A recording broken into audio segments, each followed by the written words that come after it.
Mas quando chega o dia da angústia, significa que, de alguma forma, aquela carga se tornou relativamente difícil de suportar. E aí a angústia toma conta do nosso íntimo. E aí a palavra de Deus diz que Ele vem com a sua graça e ela supre em nós, ela dá-nos a capacidade de enfrentar e de escapar a essa angústia, porque não há situação nenhuma que venha até nós superior à nossa capacidade de lidar, porque no momento certo Deus dá a solução, dá o escape, não é? Não quer dizer que a situação que veio até nós, que ela não é muito maior do que a nossa capacidade de suportar. Estamos a dizer é que no momento em que nós enfrentamos a situação, a graça de Deus vem até nós e o seu poder se aperfeiçoa na nossa fraqueza. Porque quando estamos fracos, aí nós então somos fortes, porque nos tornamos muito mais dependentes de Deus. Amém? Quantos irmãos aqui estão dependentes de Deus? Os outros estão a precisar de passar por uma aflição para voltar a aprender o que é ficarmos dependentes de Deus. Porque normalmente nós só ficamos dependentes de Deus quando já se nos acabou os recursos. Porque enquanto temos os nossos recursos, a nossa força, a nossa sabedoria, a nossa esperteza saloia, nós vai tudo à nossa frente. Mas quando chega o momento em que a gente já estamos assim, não sei o que é que é de fazer, então aí nós dependemos de Deus. Não, o ser humano é assim. É ou não é? Pronto. Quem está a dormir, diga amém. Olha lá, já acordaram entretanto.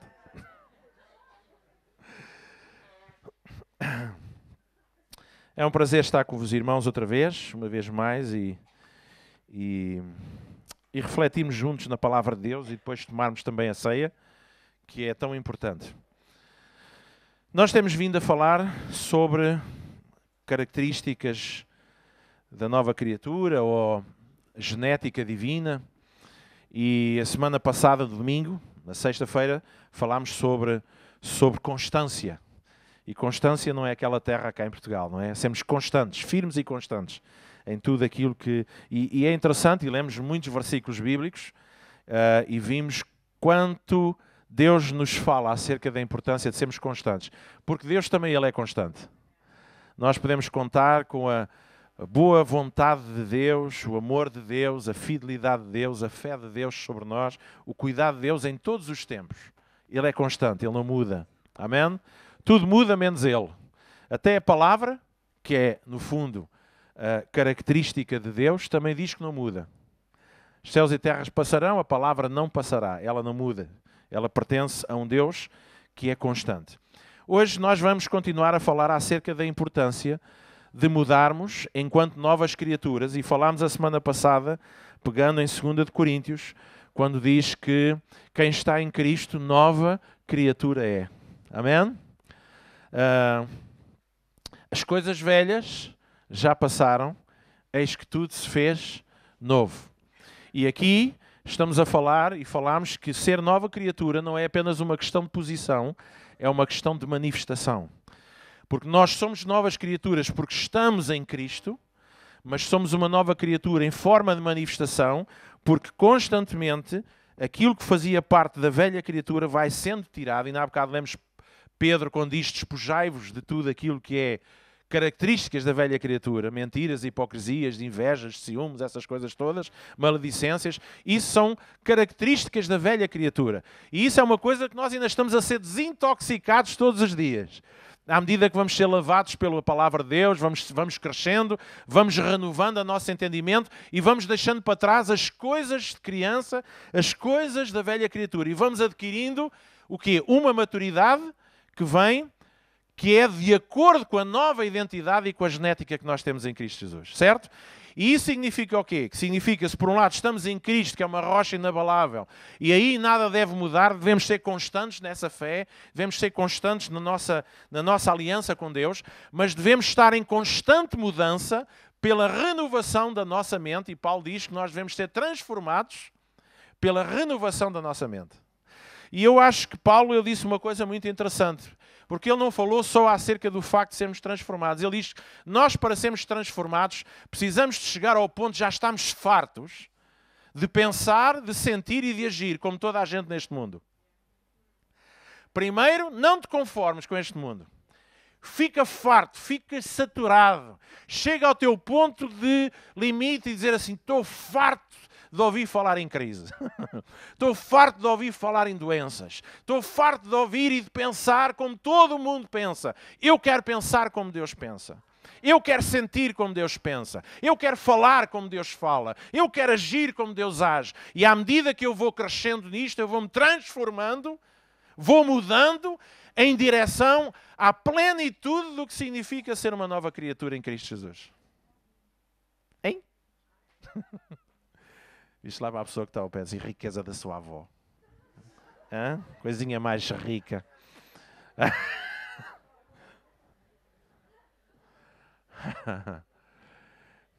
Então nós chegamos ao ponto de dizer assim, epá, já chega, já. Sabe, eu sou como qualquer pessoa. Eu também tenho as minhas tendências. E lembro de situações na minha vida. E por isso é que às vezes, quando passo por momentos muito em que as coisas apertam, todos nós temos a primeira tendência é começarmos a dar corda à língua. É ou não é? Queixamos, falamos da situação. E às vezes até podemos não nos queixar com ninguém, mas queixamos connosco mesmos. E chega uma altura e diz assim, já chega, já estou cansado de me ouvir. Mesmo sem abrir a boca, já estou cansado. Já chega. Vou ficar calado. E ficar calado é importante. Não é? Jesus ficou em silêncio no momento do seu momento mais difícil. Jesus calou a sua boca. E calou para que o diabo não pudesse utilizar nada daquilo que ele pudesse dizer em momentos de pressão contra ele próprio. Então ele ficou em silêncio. E diz que foi como uma ovelha muda em direção ao seu momento auge de sofrimento. Davi, ele diz que teve que fazer calar a sua alma porque ela estava como uma criança desmamada. Hã? E sabe quando é que isso acontece? Isso acontece quando nós chegamos ao ponto de dizer assim, já chega, estou cansado. Eu quero mudança. Eu quero mudança. E aqui passa ao não nos conformarmos. Eu já não me conformo com esta situação. Eu já nem me conformo com esta marzela aqui na minha vida. Com esta noda, com esta mancha. E diz a palavra de Deus que Jesus, através da pessoa do Espírito Santo, está a preparar uma igreja sem mancha nem noda, nem ruga. Amém? E essa mancha ou ruga, porque são características que não têm a ver com a nossa nova realidade em Cristo Jesus. Em Cristo Jesus nós estamos a mudar, nós estamos a ser transformados. E mesmo que seja só uma milésimazita que a gente cresça em Cristo Jesus, já é um passo em direção à plenitude dessa nova criatura. Na nossa forma de pensar. Então, primeiro não nos conformamos, primeiro nos enchemos, primeiro dizemos assim, já chega, é tempo de mudar. E depois então passamos e deixamos Deus transformar-nos. E como é que Deus nos transforma? Através da mudança da nossa mentalidade. Porque primeiro algo aconteceu no nosso coração. Deixe-me dizer que não é só mudar pensamentos. Porque aí também os budistas e qualquer guru do pensamento positivo vai dizer que tu precisas de interiorizar, de mudar a tua forma de pensar. Não se trata só de mudar a forma de pensar. Porque mudar a forma de pensar sem mudar primeiro o coração e o espírito também não valeria de nada. Mas isso Deus fez. Isso Cristo fez por nós na cruz. Ele tratou do problema essencial que era a nossa separação de Deus e a nossa natureza velha. Jesus na cruz, eu posso mudar a pregação, não se vão já embora.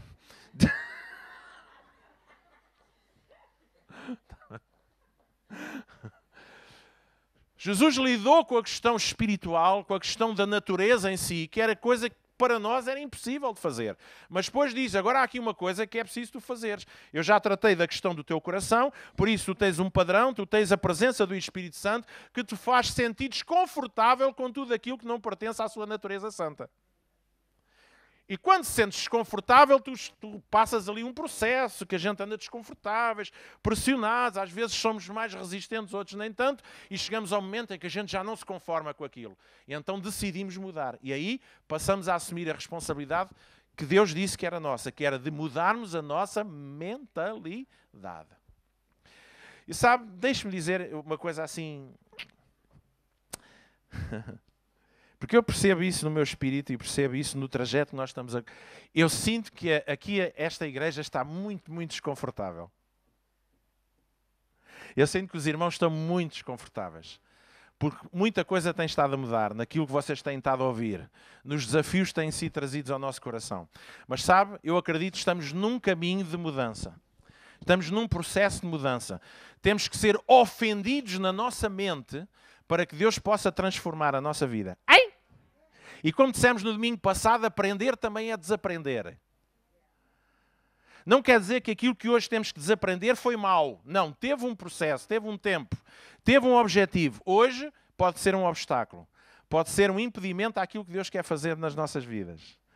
E isso implica nós mudarmos uma série de conceitos e uma série de mentalidades que nós temos na nossa vida. Então falámos acerca de mudarmos de uma série de mentalidades no domingo passado, e eu aconselho os irmãos a ouvirem, e ouvirem, e ouvirem, seja lá pela internet, seja comprando o CD, ouçam, e ouçam, e ouçam, e ouçam, porque a fé vem por ouvir a palavra de Deus repetidamente. Os irmãos dizem mais amém se estiverem com sono do que uma verdade que é dita.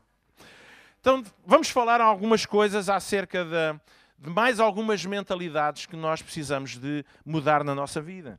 Em primeiro lugar, nós precisamos mudar de uma mentalidade de lei ou de legalismo para uma mentalidade de liberdade no espírito. Porquê eu estou a dizer isto? Porque ainda apesar de sermos cristãos nascidos de novo, salvos pela graça de Deus, ainda vivemos muito por regras e legalismos. Funcionamos muito por regulamentos, regras e normas. Mas deixe-me dizer que leis e regulamentos são dados para aqueles que não sabem andar no Espírito. Quem não sabe andar no Espírito precisa de balizas, precisa de limitadores, precisa... Sabe para que é que serve as leis de trânsito? Porque normalmente as pessoas, quando se agarram a um carro, perdem o bom senso. E não sabem o que é perigoso, o que é que põe em risco a sua vida ou a vida dos outros. Então foi preciso regularizar a circulação automóvel, criando uma série de regras. Regras normalmente são sempre estabelecidas para controlar os exageros e os abusos.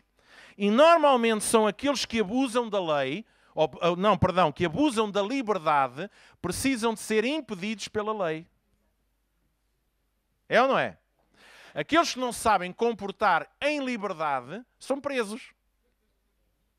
São restringidos por qualquer imposição legal, por multas, por controlo, por serviço comunitário. São normalmente levados a responder perante uma lei. Porquê? Porque não sabem se comportar em liberdade. E o povo de Deus, que deve ser um povo de liberdade, sendo livre, sabe funcionar pela direção, motivação, encorajamento do Espírito Santo, e não precisamos de alguém atrás de nós sempre a dizer faz isto ou não faças isto. Sabe que houve alguns que chegaram ao pé de Jesus muito ofendidos e disseram: Jesus, os teus discípulos não lavam as mãos. Jesus, calhar, olha, nem os pés lavam, tive que ser o que lhes levei. Eles estavam preocupados com as regras, com as normas. Eles estavam preocupados com o cumprimento de determinadas coisas, porque há pessoas que só funcionam e só entendem, e numa perspectiva de relação com Deus e cristianismo. Deixe-me dizer uma coisa, meus irmãos, nós nunca estaremos a viver verdadeira liberdade em Cristo Jesus se nós, para fazermos o que quer que seja que precisamos de fazer, precisamos que alguém nos diga e nos mande. Todo o Filho de Deus é guiado pelo Espírito de... Eu só estou a ver a gente a sair. Bem, para a próxima vez vou trazer uma pregação sobre o Walt Disney. Não, estou a brincar. Ok?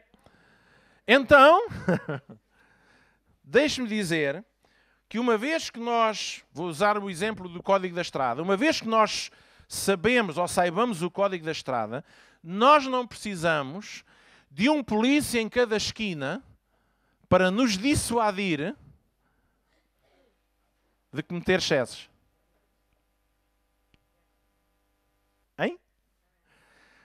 Porquê é que de vez em quando a polícia faz uma operação stop, faz uma operação Natal e não sei o quê, e operação renda de nariz vermelho e coisas assim? Né? Mas isso é... Os irmãos, quando veem aqueles guardas da GNR com o nariz muito vermelho, já sabem que é a operação Natal. É do frio, é. Mas é do combustível que eles metem por causa do frio. E nós precisamos de perceber isto, não é? Eu se souber viver em liberdade, eu sei o que é aceitável e o que é que não é aceitável. Não é aceitável andar a 120 dentro de uma localidade. Não está aqui polícia nenhum que ele tome a borrifar para isso. Não sabe viver em liberdade. Para isso precisa de lei. Precisa de regulamentos, precisa de regras, mas aquele que já tem a lei do Senhor escrita, não em tábuas de pedra, não na forma de policiamento, mas no seu espírito, a pessoa não precisa de estar a ser vigiada para viver de forma que agrada a Deus. Por isso é que eu acredito que a nossa verdadeira fé, a nossa devoção a Deus, a nossa essência enquanto cristã é vista quando ninguém está a ver e não quando as pessoas estão a ver. É ou não é? E nós precisamos de mudar esta mentalidade. Sabe porquê? Porque nós somos livres em Cristo Jesus. Amém? E porque somos livres, essa liberdade leva-nos a nós assumirmos, sem dúvida, as nossas responsabilidades. E nos países, por exemplo, da África e da Ásia, eu já vi alguns filmes que eles não têm semáforos, então ainda usam os cabeças de giz, não é? Os polícias sinaleiros. E há alturas que os polícias sinaleiros, eles mesmo têm que fugir porque aquilo ninguém respeita nada. A malta mede-se. Então, para estes que não sabem viver em liberdade, há necessidade de estabelecer autoridade, necessidade de estabelecer lei, ordem, para salvaguardar a segurança das pessoas. Mas deixe-me dizer, lá está, quando o espírito de liberdade que está em nós, que é um espírito de amor, nos leva a amarmos a Deus, acima de todas as coisas, e ao próximo como a nós mesmos, mesmo sem termos lá o pastor ao pé, mesmo sem termos lá alguém que nós respeitamos, nós vamos comportar-nos bem, vamos viver bem, vamos agir de forma correta. Sabe porquê? Porque somos livres. Não precisamos de leis, regras, nem imposições sobre nós. Amém? Uma vez que o Espírito possa confiar em nós, não há limite para aquilo que Deus pode fazer através de nós. Alguém percebe o que é que eu estou a dizer?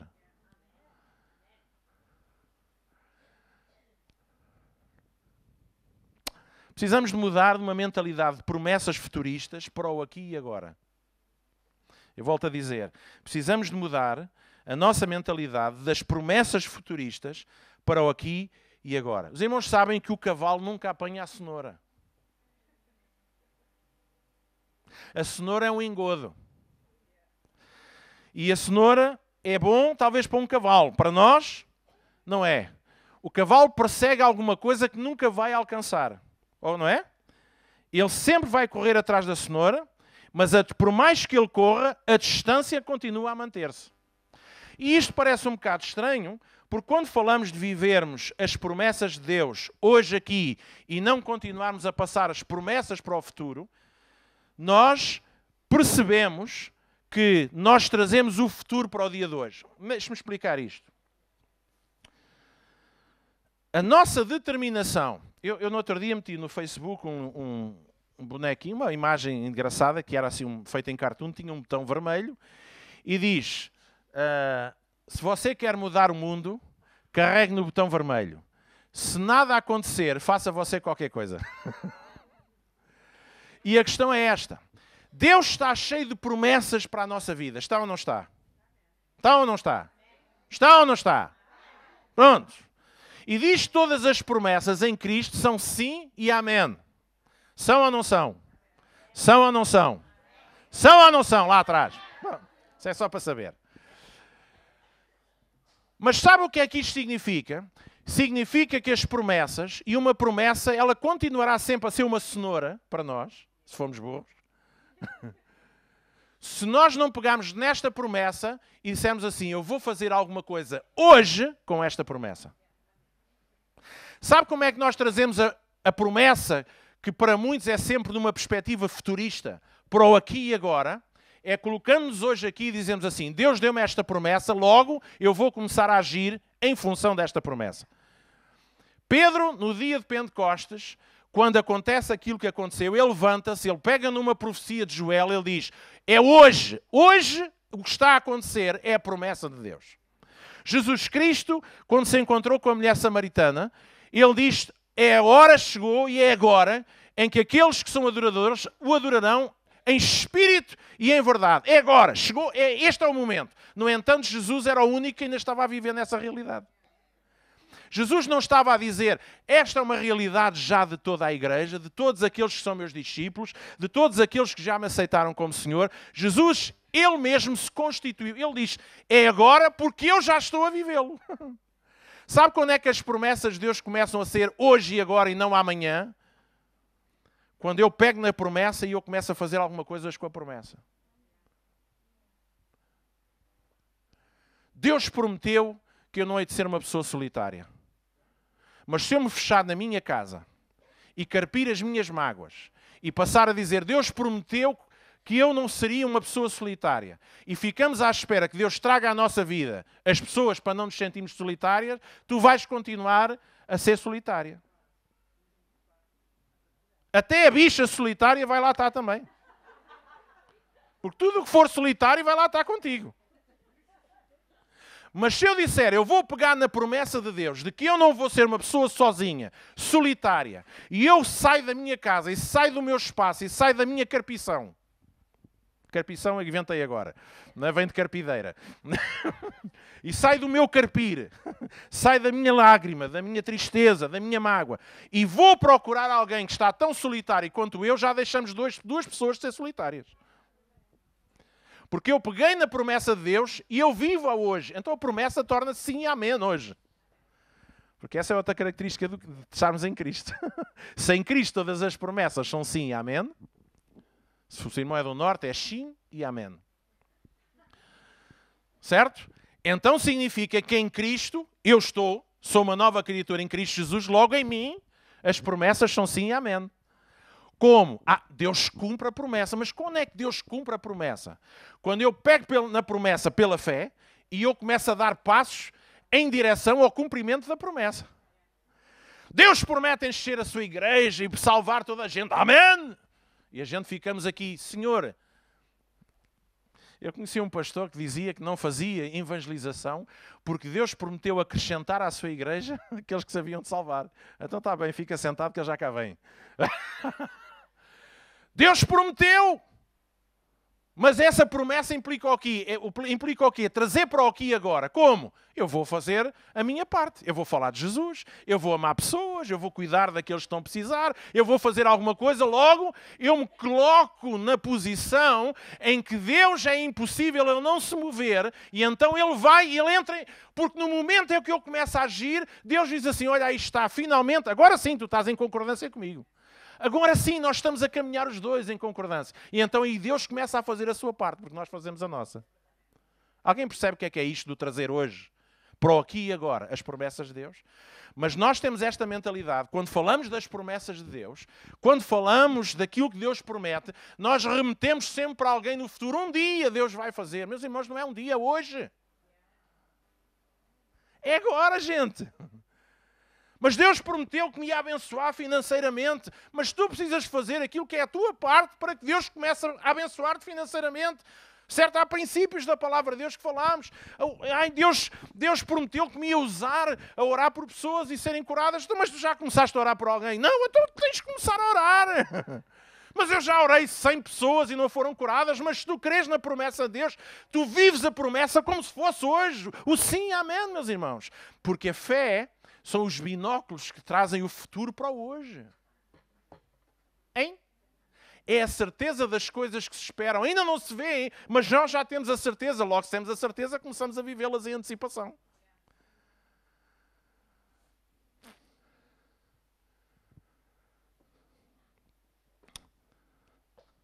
Sabe, eu e minha mulher já fizemos assim umas grandes maluqueiras. E há coisas que eu não... Eu há uns anos atrás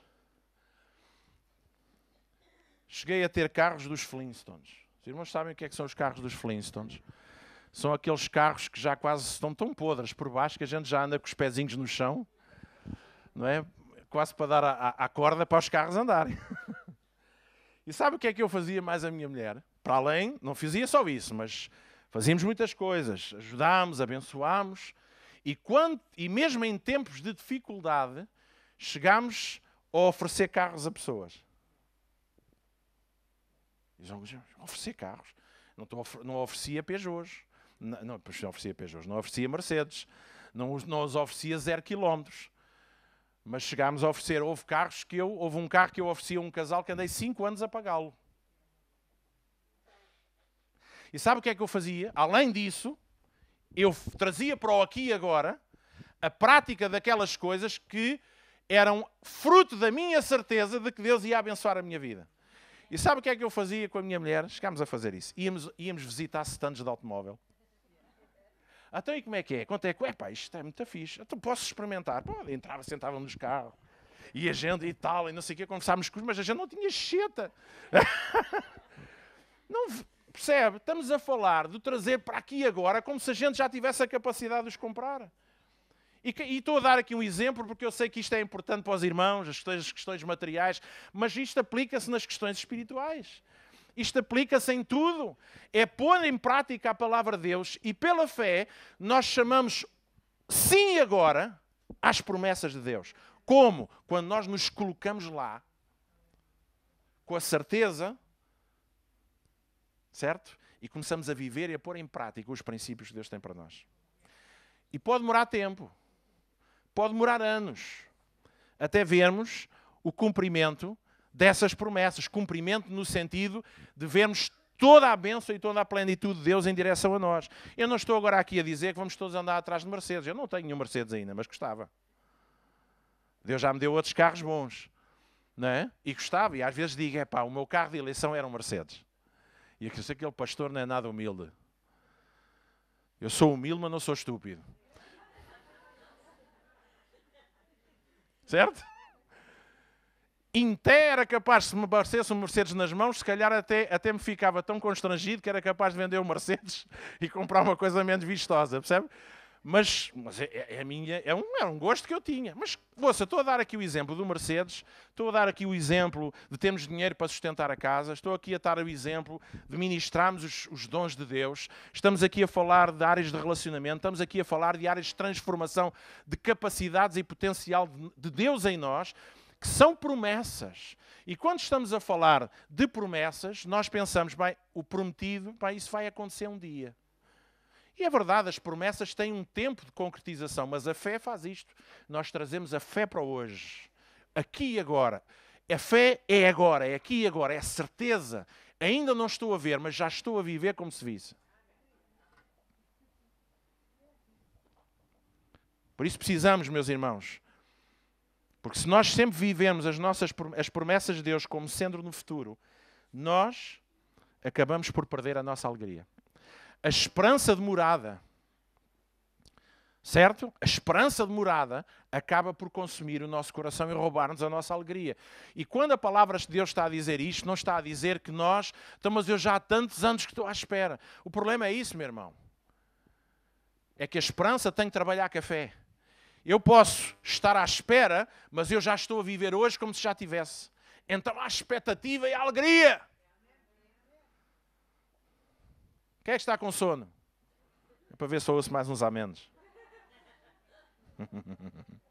Amém?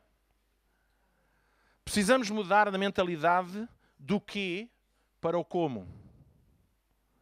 Ok? A mentalidade do quê para o como.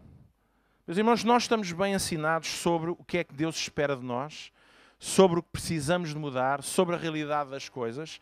Nós sabemos bem o que é. Eu costumo dizer, somos ótimos a fazer diagnósticos, temos alguma dificuldade em perceber qual é o tratamento. Somos ótimos para ver o que está mal, e muitas vezes isso até nos dá uma perspectiva muito negativa das coisas, mas a palavra de Deus e Jesus Cristo nos ensinou, e Jesus Cristo quando veio, Ele não veio trazer condenação ao mundo, sabe porquê? Porque Ele não veio apenas para dizer o que está mal. Ele veio para dizer o que é que nós tínhamos que fazer para mudar a situação que estava mal. Correto?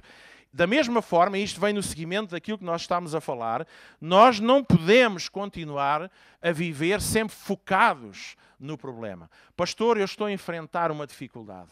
Eu estou com um problema de saúde, estou com um problema de família, eu estou com um problema em qualquer área. E nós falamos do problema, e pensamos no problema, e damos voltas ao problema, e percebemos as várias perspectivas do problema. E poucas são as pessoas que dizem assim, eu vou fazer alguma coisa para transformar este problema. Vamos ver o que é que a Bíblia diz, como ultrapassar este problema. Deixa-me olhar para isto na perspectiva de Deus. Deixa-me olhar para isto e ver o que é que eu tenho que fazer para alterar esta situação. Amém?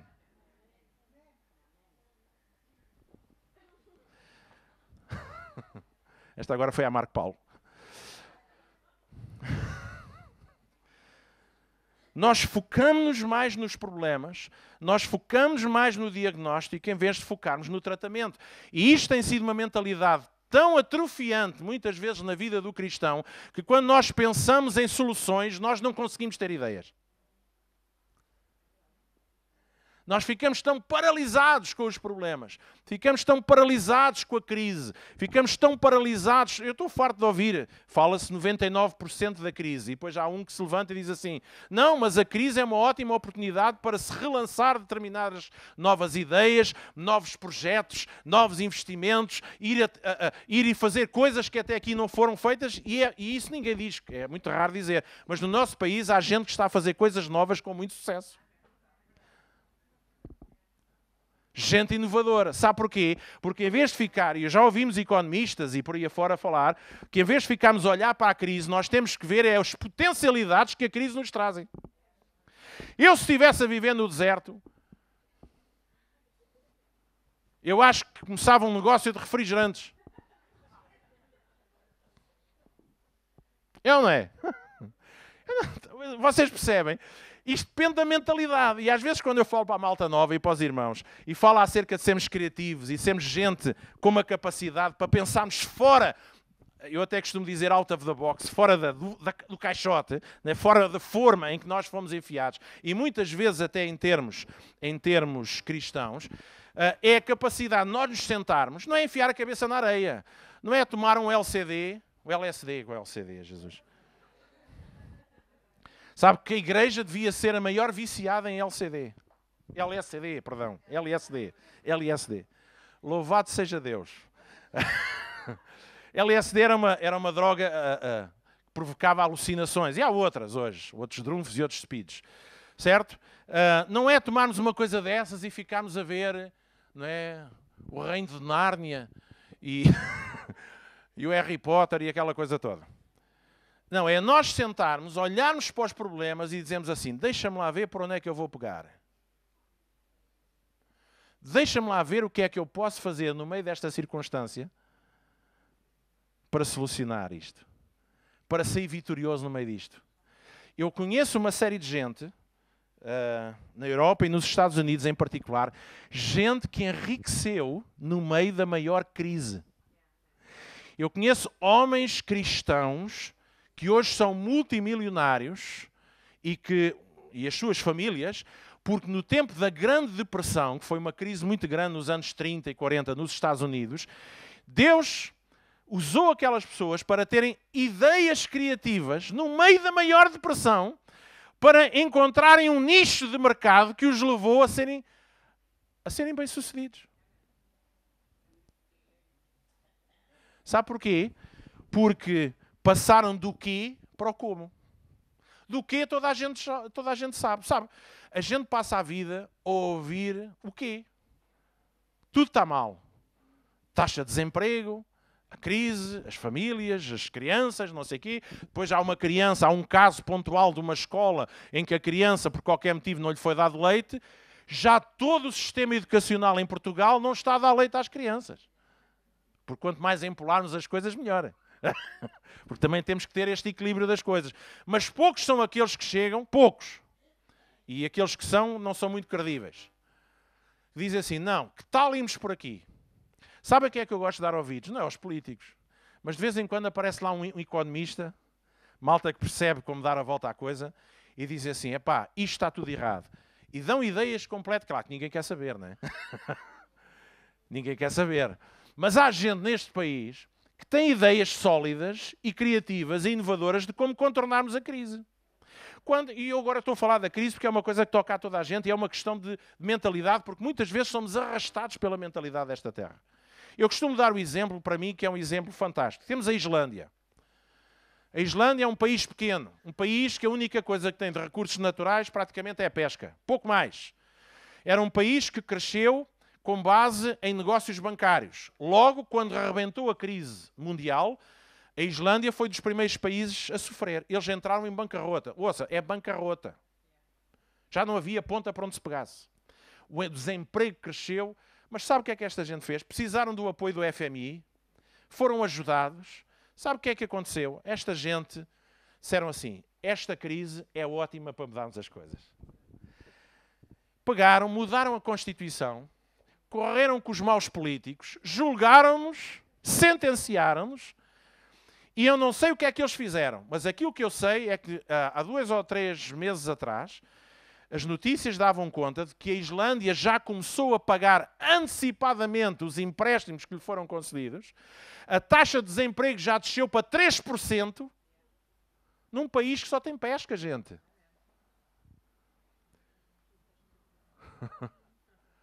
Pensem bem nisto. O que é que estamos aqui a falar? Estamos a falar, e eu sei que nós portugueses no passado já fizemos isto, estamos a falar de gente que foi capaz de olhar para uma crise e em vez de ficar a pensar no quê, ficou a pensar no como vamos ultrapassar isto. E juntou-se toda a gente, deram as suas ideias, colaboraram, trabalharam e contornaram e ultrapassaram. Gente que aprende depressa. E estamos aqui a falar no mundo secular, mas sabe dizer, no mundo do reino de Deus, é exatamente a mesma coisa. Nós passamos tempo demais no quê? No problema, na circunstância, na situação. E poucos pensamos, como é que eu vou dar a volta? E sabe, a Bíblia está cheia de comos. Que giro. Os irmãos estão com um ar assim tão queducho, fofinho. Sabe, a religião, o espírito religioso, limitou a mentalidade da igreja pregando o quê? E durante anos as igrejas e os cristãos apenas ouviram falar do pecado que estava neles, das imperfeições que eles tinham, de quão melgas eles eram, de quão desgraçados e miseráveis eles eram, quão longe estavam de Deus, quão vil era a sua forma de viver. E as igrejas viviam, e o cristianismo viveu com uma mentalidade depressiva em que passavam a ouvir só o quê. Mas deixe-me dizer, Jesus veio para falar do como. Eu sou o caminho. Eu sou a verdade. Eu sou a vida. Tu precisas de arrepender. Tu precisas de aceitar. Entra neste caminho. E neste caminho tu fazes isto. E tu fazes isto. Jesus veio para nos dizer o como. Diga comigo, o como. Jesus veio para trazer solução. E a palavra de Deus, o Espírito de Deus que está em nós, Ele está cá para nos dizer como. A graça de Deus é para nos levar a viver o como sair desta situação. O como ultrapassar fraquezas. O como ultrapassar imperfeições. Meus irmãos, o nosso Deus é o Deus do como. Deus olhou para o mundo que estava em desordem, em caos, em trevas, e Ele olhou para aquilo e disse, meu Deus, o que é isto? Mas Deus não disse o meu Deus. Ele diz, meu eu. Porque Ele é que era Deus. Então, meu eu. Ai de mim, Deus ficou ali. E diz a Bíblia, pelo menos nos 3 primeiros capítulos, que o Pai, o Filho e o Espírito Santo ficaram em depressão profunda. E juntavam-se às 3 da tarde para beber chá, comer secondos e falar mal da vida. Foi isso que Deus fez? Nada disso. Deus tinha uma imagem interior. Deus sabia como. Deus olhou para o caos, olhou para a desordem, olhou para a destruição e Ele diz assim, vamos lá trabalhar nisto, gente. Vamos lá dar a volta à coisa. Vamos lá virar isto de pantanas. Vamos lá vencer. Deus chamou-nos para vencer. E os vencedores não ficam presos no quê? Eles avançam pelo como. Mesmo que demore uma geração, mas a gente vai pelo como. Como é que nós vamos fazer? Como é que nós vamos crescer? Como é que nós vamos ganhar as pessoas? Como é que nós vamos ganhar as promessas de Deus? Como é que nós, meus irmãos, a palavra de Deus está cheia do como? Olhe para a palavra de Deus como instruções do como. Olhe para Deus como o Deus do como. Por acaso já comia qualquer coisa. Alguém percebe o que é que eu estou a dizer? É uma questão de mentalidade, gente. Eu estou-vos a desafiar. Eu espero que o irmão comece a sentir formigueiro nas nádegas e comece aí a torcer-se na cadeira, sabe, meu irmão? Porque cristianismo é isto. Vida é isto. Vida é trazermos luz onde há trevas. Vida é trazer sal onde não existe sal, onde há tempero, onde as coisas estão insípidas. O cristianismo é trazermos diferença aonde precisa de haver diferença. Isto não se faz connosco à distância olhar para o quê? É lá. Quem faz isso é os piratas.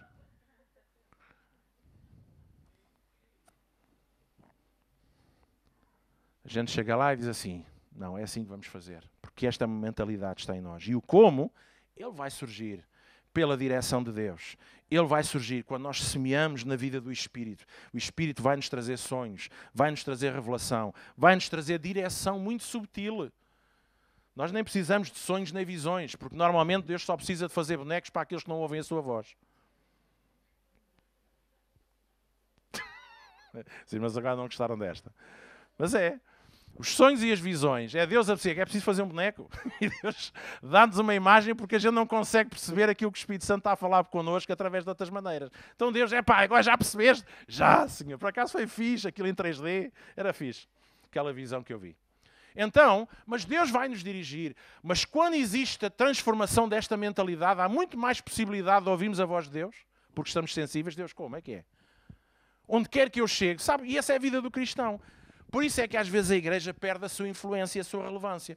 Porque se nós como cristãos, independentemente da nossa idade, da nossa cultura, da nossa formação, onde a gente chegar e vê uma coisa que está menos bem, a gente começa logo interiormente a perguntar a Deus, Deus, o que é que eu posso fazer aqui? O que é que eu posso mudar aqui? Que tipo de influência é que eu posso fazer? Que ideia é que eu posso trazer? E se não houver mais nada, pelo menos estamos ali, estamos a orar no Espírito, estamos ali a orar interiormente e estamos já a fazer algum tipo de influência. Alguém percebe o que é que eu estou a dizer? Deixe-me dizer uma coisa, meus irmãos. O mundo não vai mudar porque nós estamos aqui ao domingo.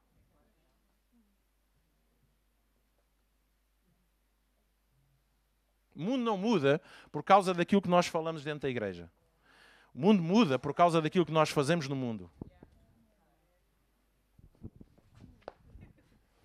Os irmãos hoje estão a precisar mesmo, mas era aqui do Moulin Rouge. Era o Moulin Rouge aqui. Alguém percebe o que é que eu estou a dizer? Estou-vos a desafiar a bênção que é as vossas células cerebrais. Está bem? Os vossos neurónios também. Porque também eles são bênção de Deus na nossa vida para nós pensarmos. E mentalidade, sem dúvida, determina depois para onde é que nós vamos. Sabe? Como igreja, nós precisamos de ter essa capacidade. Houve um pastor que diz que nós não devemos ter um departamento de cuidado pastoral, mas devemos ser uma igreja de cuidado pastoral. Okay? Se for para mim, não faz. Mas eu recomendo aos irmãos que ponham o telefone na vibração, está bem? Isso até é interessante porque, né? Se for no tempo de louvor, a gente, o Senhor está-me a tocar, mas não, é o telefone. Devemos mudar de uma mentalidade de obras mortas para a graça. E isto significa o quê? Significa que existe um oposto das obras mortas, que são as obras vivas. E o que é que são as obras mortas? As obras mortas têm a ver com tudo aquilo que nós fazemos para merecimento. Diga comigo, obras mortas é tudo aquilo que eu faço para me achar digno ou merecedor de alguma coisa. Eu não faço obras para ser salvo, eu faço obras porque já sou salvo. Eu não faço obras para merecer a bênção de Deus, eu faço obras porque já sou abençoado por Deus. Eu não faço obras para Deus gostar mais de mim, eu faço obras porque eu já fui muito amado por Deus. Então as obras mortas são todas aquelas que não se baseiam na graça de Deus, não se baseiam na fé daquilo que Cristo fez por nós na cruz, como pagamento total daquilo que era as nossas dívidas e as nossas ofensas, concede-nos total garantia, um seguro de vida com benefícios. Os Os irmãos sabem que viver em Cristo é um seguro de vida. Mesmo que a gente morra, recebe-se uma grande indenização. A indenização final é sempre muito boa. E vamos estar a viver, enfim, num lar de terceira idade, não, porque na eternidade já não há terceira idade. Nem sei, aquilo já deve ir na milésima, 500, não é? Não sei quantas idades é que aquilo já tem. Então, vivermos pela fé produz obras, sem dúvida. Obras vivas que vêm de uma fé viva. E as obras no cristão e na vida do cristão, elas devem ser resultado e não intenção para. Alguém percebe o que é que eu estou a dizer? Eu não faço obras. A tradição, a religião tradicional, conservadora, ensina-nos que nós, pelas obras, vamos ser salvos. Então, por isso é que as pessoas às vezes dizem, era uma pessoa tão boa, porquê é que lhe aconteceu isto? Era uma pessoa tão boa, ela fazia obras, ela era um filantrópico. De certeza que está no céu. Mas deixe-me dizer, isso é as obras de mortas. São obras que não produzem nada. Mas a obra que vem, porque nós temos recebido Cristo em nós, uma obra que é funcional por causa da nova identidade que está em nós, essa é uma graça que se manifesta em forma de obras. Nós cremos na obra de Jesus, logo a graça nos liberta para nós continuarmos essa manifestação de graça através das obras. O que é que significa a graça de Deus? Um autor chamado Philip Yancey, que alguns irmãos conhecem, diz assim: a graça significa que nenhum erro que cometemos na vida nos desqualifica para o amor de Deus. Ouçam aquilo que eu estou a dizer. A graça significa, mas a religião, o espírito religioso não liberta isto. A graça significa que nenhum erro que cometemos na vida nos desqualifica para o amor de Deus. Que pessoa alguma está além da redenção e que nenhuma mácula humana é impossível de ser limpa. Isto é a graça de Deus na nossa vida. E quando nós estamos livres desta maneira, nós vamos querer fazer obras. Nós não fazemos obras para alcançar a graça de Deus, nós já temos a graça. Eu não compenso os meus erros com obras. Eu compenso os meus erros com a minha fé de que a graça de Deus já supriu e cobriu todos os meus erros e imperfeições. Os irmãos percebem? Pastor, eu cometi um erro, então o que é que eu faço? Para compensar o erro, eu vou orar mais vezes. Porque eu me sinto mal, eu vou até jejuar. Porque eu me sinto mal, eu vou dar grandes ofertas. Porque eu me sinto mal, começo a ir à igreja. Mas, meus irmãos, isso é completamente o contrário. Isso não vai mudar nada. O que vai mudar é o facto de que porque eu errei, cometi algumas coisas que não devo, mas eu, pela fé, agarro-me àquilo que Deus fez por mim, a sua graça, e eu fico liberto. E aí eu vou fazer obras vivas, não mortas. Sabe porquê? Porque eu não vou fazer nada para compensar nada. Eu vou fazer por gratidão a Deus, por alegria, por felicidade. Deus libertou, Deus perdoou-me mais uma vez. Deus foi misericordioso comigo mais uma vez. Oh, que fantástico! E eu quero dizer isso a toda a gente. Pastor, sabe porque é que eu não falo de Jesus a ninguém? Porque eu tenho áreas da minha vida que não são bom testemunho. Então deixe-me dizer que se você não fala a Jesus de ninguém, ou não fala a ninguém de Jesus, perdão, por causa dos erros que tem na sua vida, então ainda não percebeu o que é a graça de Deus. Porque a graça de Deus leva-me precisamente a dizer aos outros, olha, eu erro tanto como tu. Eu faço tantas asneiras como tu. Só que eu encontrei alguém que me perdoa, pá, que me ama. E que está num processo na minha vida, pá, que eu sei que daqui a um tempo eu já não vou cometer esses erros. Mas Deus ama-me assim, caneco. Eu tenho os mesmos problemas que tu, pá. Tenho as mesmas dificuldades, pá. Eu quando me agarrar uma garrafa de cerveja, aquilo vai tudo num golo. Uma garrafa de cerveja de litro. Alguém percebe o que é que eu estou a dizer, gente? A graça. E nós precisamos nos libertarmos desta coisa. Quantas vezes nós vimos à casa de Deus e não somos capazes de abrir a nossa boca para louvar a Deus porque estamos debaixo de condenação, de culpa, de consciência pesada por causa de coisas que fizemos.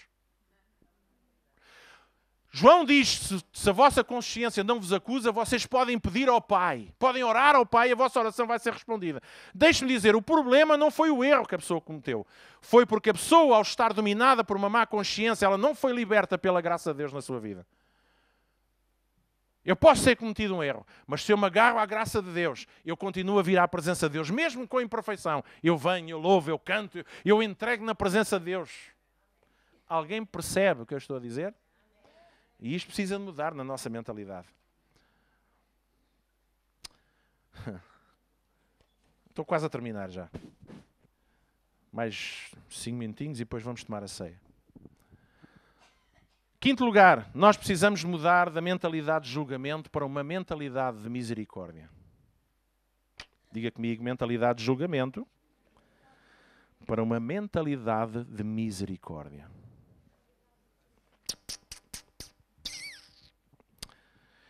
Fazer o bem a quem erra, a quem peca, a quem se comporta de forma menos digna, não quer dizer que nós somos complacentes com o erro dessas pessoas. Mas significa que nós valorizamos mais a pessoa do que os seus atos. Eu volto a dizer. Fazermos o bem, amarmos, termos consideração por aquelas pessoas que fazem coisas erradas, pecados, se nós quisermos dizer, coisas que são repreensíveis, e não vamos mudar a palavra, mas isso não quer dizer que nós somos complacentes com aquilo que a pessoa faz, que nós aceitamos aquilo que a pessoa faz, mas nós decidimos valorizar mais a pessoa do que os seus atos. E não é que a gente encontra este padrão? No diabo. Em Jesus, meus irmãos. Sabe, Jesus, e mais uma vez estamos a falar de mentalidades. Estamos a falar de mentalidades. A Bíblia é bem clara a dizer que nós devemos ter cuidado com a forma como julgamos, porque com a mesma medida, e aqui também aplica-se a lei da sementeira, a mesma medida com que nós julgarmos, nós vamos ser julgados. Com a mesma velocidade com que nós apressamos a julgar, nós vamos ser julgados. E sabe, Jesus, ele deu-nos o padrão. Ele deu-nos esse padrão. Um belo dia, como já falámos, e a Bíblia descreve-nos, uma mulher adulta foi levada até Jesus. Por um grupo de pessoas que andavam armados em polícias divinos. Não eram os divinos. Né? Eram polícias que achavam que o coração de Deus era andar à procura de pessoas com mau porte e com más atitudes para lhes cascar em cima. Aí está uma boa oportunidade para fazermos tiro ao alvo. Vamos lá ver quantas pedras é que a gente consegue acertar na mulher. Mas a lei diz. Mas Jesus diz, a lei, ela declara caráter. Mas eu vim para mostrar coração. E Jesus, ele não aprovou o comportamento da mulher. Mas Jesus, para já também não aprovou o comportamento dos outros. Mas Jesus olhou para aquela mulher e teve o quê? Porque ele valorizou mais a mulher do que os seus atos. E Jesus olhou para a mulher e diz assim, mulher... Ele nem lidou com a mulher, sabe? É interessante. Meus irmãos, isto mexe muito com o espírito religioso. Mexe muito com atitudes e coração. Sabe que Jesus nem sequer deu muita atenção à mulher. Não sei o que é que ele escreveu na terra. A malta que diz que Jesus terá escrito qualquer coisa lá na terra. Diz que enquanto Jesus escrevia na terra, Jesus disse, nem olhou para eles. Disse, aqueles que dentro de vocês, não tiver erros, porque esta coisa é tramada. O problema é que alguns conseguem esconder os seus erros e os outros são apanhados. E quando alguém é apanhado, faz-se dele um exemplo. Abaixa-te aqui. Meus irmãos, isso não é coração de Deus. A igreja tem que perder esta mentalidade. Eu não me importava ter esta casa cheia de gente, prostitutas, homossexuais, gente ladrões, marginais, gente de mau porte. Gente a cheirar a tabaco, a álcool, a cheirar a fuminhos. Herbalife.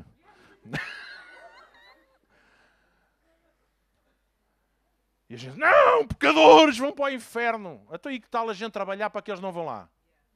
Para que é que a gente há de logo gostar de despachar? Deus não nos chamou para despachantes. Nós não somos transitários. Nós não estamos aqui para expedir pessoas para lado nenhum. Nós estamos aqui precisamente para tirá-las das trevas para a luz, como nós um dia fomos. para darmos de graça o que recebemos, para libertarmos perdão ainda antes deles pedirem perdão. De amarmos antes deles serem amáveis. Deus fez isso connosco. Mas eu era uma pessoa certinha. Eras o quê, homem? Mas eras o quê? Não tinhas uns, tinhas outros. Todos nós temos problemas. Só alguns aprendemos, foi em termos sociais, aprendemos o que é aceitável. Por isso é que cada vez mais há escândalos a arrebentar por todo lado, por pessoas que são apanhadas porque no secreto das suas vidas fazem aquilo que não é socialmente aceitável, mas depois vêm cá para fora e mostram aquilo que é socialmente aceitável. E quanto maior for o patamar da socialité, mais podridão existe escondida. Hein? Não venham dizer que todos nós não temos os nossos podres. Mas sabe qual é a maior podridão? É a nossa justiça própria. Quando achamos que somos mais do que quem quer que seja. Sabe, Jesus olhou para aquela mulher, olhou para aqueles religiosos e Jesus primeiro lidou foi com os religiosos. Para aqueles que vocês não tiverem pecado, manhosos, malandros, mandem lá a primeira pedra. E sabe, eu acredito que eles quando chegaram ao pé de Jesus até já tinham pedras nas mãos. A gente só deve pegar em pedras quando é para derrotarmos gigantes. Não é quando é para derrotarmos os outros iguais a nós. E aquela gente teve o bom senso de perceber que não eram diferentes daquela mulher adúltera. E foram-se embora. E Jesus perguntou, mulher, onde é que estão os teus acusadores? Já se foram embora. E Jesus diz uma coisa, ele diz, eu nunca te acusei, por isso também não te vou acusar agora. Agora toma atenção. Vai, não voltes a cair no mesmo erro. Jesus não foi complacente com o erro. Jesus disse, não faças, porque ao fazeres, mais tarde ou mais cedo podes ser apanhado outra vez na malha. Porque o erro sempre vai acabar por virar ao de cima. Gente, alguém percebe o que é que eu estou a dizer? Então Jesus ensinou os seus discípulos a dizer uma coisa que tem a ver com o nosso ADN. Ele disse, ide e aprendei o que é misericórdia para que possam ser filhos do vosso Pai. Mas eu sou filho. Eu creio. Está bem, tu crês. Essa fé deve-te fazer o quê? Deve-te fazer a libertares graça, misericórdia sobre as pessoas. Eu acredito, eu já disse isto aqui, quando nós queremos ganhar pessoas para Jesus, os irmãos querem ganhar pessoas para Jesus, os irmãos querem ver esta casa cheia e a gente ter que mudar daqui para fora porque já não cabemos cá dentro. Mas queremos cá dentro quem? Aqueles que já não dão muito trabalho. Aqueles que vêm cheiram, e vêm a cheirar Chanel 5, Chanel 5. Até isso vier a cheirar a Chanel 8. Hã? E se vier a cheirar a ténis fedorento? Hã? E se quando levantar os braços para louvar a Deus caem cogumelos? Hã? É uns a levantar os braços e a gente a fechar o nariz. E se Deus nos trouxer as pessoas que nós não queremos que elas estejam cá? Deus nem traz. Alguém percebe o que é que eu estou a dizer? Nós precisamos de mudar da mentalidade de julgamento para uma mentalidade de misericórdia. Quando nós agimos e fazemos alguma coisa de bem, mesmo para aqueles que erram, nós não estamos a ser complacentes com os seus erros, nós estamos a valorizar as pessoas como Jesus um dia nos amou, ainda nós éramos inimigos de Deus. Ainda nós, na nossa ignorância, pecávamos, estávamos impuros, estávamos longe dele. Então, meus irmãos, nós estamos em mudança. Diga comigo, nós estamos em mudança. E nós precisamos de continuar a procurar esta mudança. Um autor chamado Ed Young, ele dizia, a verdadeira mudança não acontece nas formas, mas no código genético das nossas convicções individuais. Eu volto a dizer, a verdadeira mudança não acontece só porque mudamos a forma de fazer as coisas, mas a mudança acontece porque muda o código das nossas convicções individuais. E depois ele diz uma coisa interessante. Se alguém se juntar a ti apenas por gostar da forma como tu fazes as coisas, mas não estiver disposto a mudar o núcleo do seu pensamento, acabará por se tornar um inimigo daquilo que tu constróis. Isto é mais para pastores, mas pronto. Eu gostei imenso desta. Se alguém se juntar a mim, e às vezes as pessoas, eu gosto tanto daquele pastor, é um curtido. O homem chega lá acima, faz um festival. Aquilo é melhor do que o Eurofestival da Canção. Aquilo é mesmo bom. Fantástico, é assim e tal e coisa. Ou então temos uma grande música, ou temos... Mas as mudanças não estão em nós gostarmos da forma como se fazem as coisas, mas na mudança do código genético, dos nossos pensamentos. E quem não estiver disposto a ser mudado nos seus pensamentos, mais tarde ou mais cedo, acaba por se constituir opositor das mudanças. E com Jesus isto aconteceu. Quem é que rejeitou Jesus? Quem não... E houve muita gente que se juntou a Jesus. Foi ou não foi? Mas quando chegou à altura da verdade, houve muita gente que se foi embora. E se calhar alguns no fim até crucifica-o, pá, malandro. Porque afinal não veio fazer aquilo que a gente queria, veio para aqui pregar um reino completamente virado do avesso, coisa mais estranha. Este mesmo autor, ele dizia, para que a tua organização ou a tua igreja cresça, não basta atrair pessoas, mas pessoas com verdadeiro desejo de mudança. Quantos irmãos aqui estão com verdadeiro desejo de mudança? Temos aqui 7 ou 8 irmãos. Este lado aqui, então, pessoal, é para esquecer mesmo. Pessoal aqui, pastor, queremos mudar daqui para casa. Está quase, faltam 10 minutos. Eu vou chamar os irmãos que vêm distribuir a ceia, por favor. Ok? Então, mudança dos nossos pensamentos, porque o código genético espiritual já foi mudado. Em Cristo Jesus. Diga comigo, o meu código genético espiritual já foi mudado.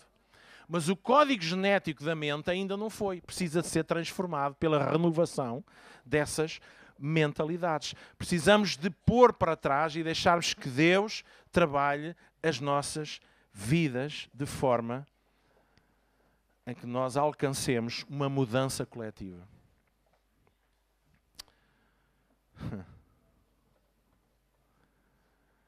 Eu não me satisfaço, eu peço desculpa, mas eu não me satisfaço com uma igreja que apenas vive de reuniões. Peço perdão. Acho que isso não é ser igreja. Isso qualquer associação, cooperativa ou clube faz. Uma igreja não é aquilo que se vive ao domingo de manhã. É aquilo que cada um vive particularmente com Jesus no seu dia-a-dia. E para que isso aconteça, tem que haver mudanças, algumas delas um bocado radicais na nossa vida, mas que vão acontecer no dia em que tu disseres assim, eu já não me conformo com esta realidade.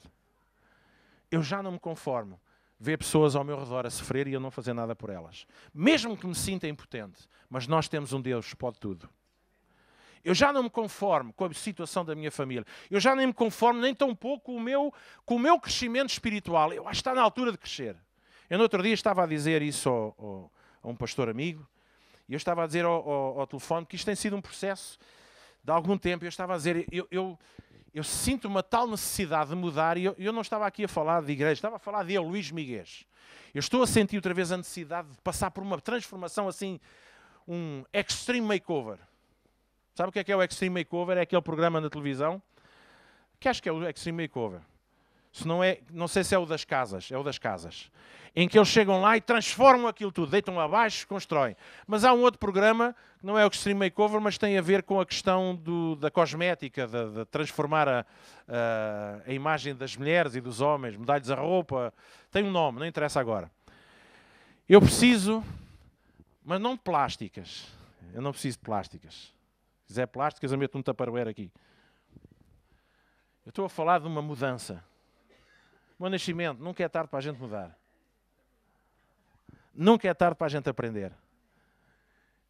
E mesmo não querendo, nós estamos sempre a ser desafiados. O Espírito de Deus é um Espírito que sempre nos está a desafiar à mudança. Caramba! Eu vou mudar de religião. Eu vou para uma que diga que eu não preciso fazer nada. Eu vou para a meditação transcendental. Pelo menos eu não faço nada, mas penso que estou a fazer. Eu sento-me com uns fuminhos e penso que estou a vencer o mundo. E sabe que a mentalidade cristã quase caiu na mesma coisa. Vamos apenas orar, vamos apenas estar aqui todos juntos, vamos aqui meditarmos. E depois, na prática, a gente precisa de fazer mais alguma coisa. Porque não estamos convencidos que estamos lá, mas não estamos, meus irmãos. Ainda precisamos de ir. Hã? Faça lá uma festinha do irmão que está ao pé de si. Não fiques triste. Tu estás em mudança